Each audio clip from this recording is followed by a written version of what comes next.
Hello বন্ধুরা, আজকে আমি বানাবো ভোলা মাছের ঝাল।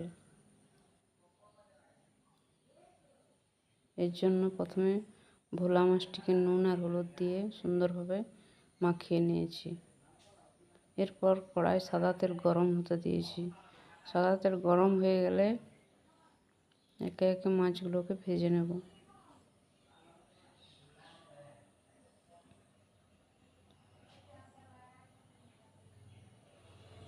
প্রথমে দুটো মাছ ভেজে নেব।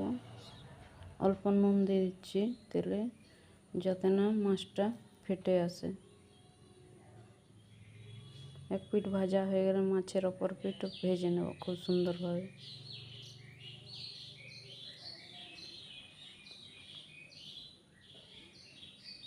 মাছটা আমার সুন্দরভাবে লাল লাল করে ভাজা হয়ে গেছে। মাছটাকে তুলে নিচ্ছি।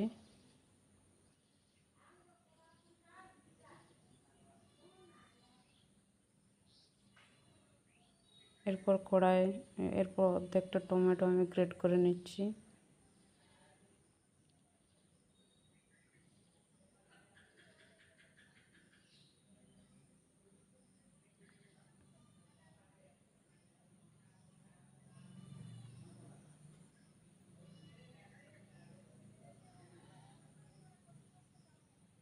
আর মশলা বেটে নিচ্ছি, 3টে শুকনো লঙ্কা, সর্ষে আর পোস্ত,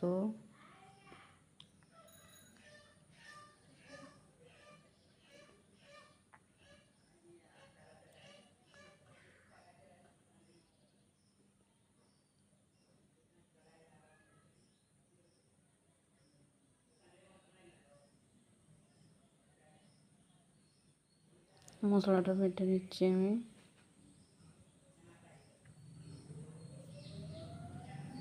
এরপর মশলার মধ্যে দিয়ে দিচ্ছি 2 কোয়া রসুন আর হাফ পেঁয়াজ দিয়ে বেটে নিয়েছি মশলাটাকে খুব সুন্দরভাবে। এরপর তেল গরম করে তেলের মধ্যে মশলাটা দিয়ে দিচ্ছি। লো আঁচে করতে হবে রান্নাটা।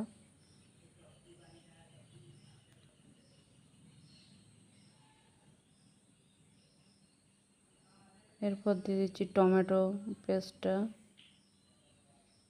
তারপর খুব সুন্দরভাবে কষিয়ে নিতে হবে। আর এক চামচ কালো জিরে দিচ্ছি, হলুদ গুঁড়ো দিচ্ছি 1 চামচ, আর শুকনো লঙ্কার গুঁড়ো 1 চামচ।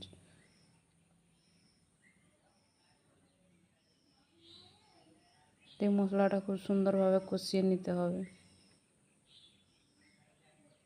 মশলাটা কষানো হয়ে গেলে এরপর ভাজা মাছগুলো দিয়ে দিচ্ছি।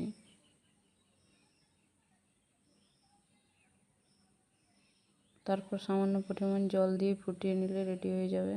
এরপর একটু নুন দিয়ে দেবো, দিলে তৈরি হয়ে যাবে আমার ভোলা মাছের ঝাল। আপনারা বাড়িতে রেসিপিটা একবার অবশ্যই বানিয়ে দেখতে পারেন। যদি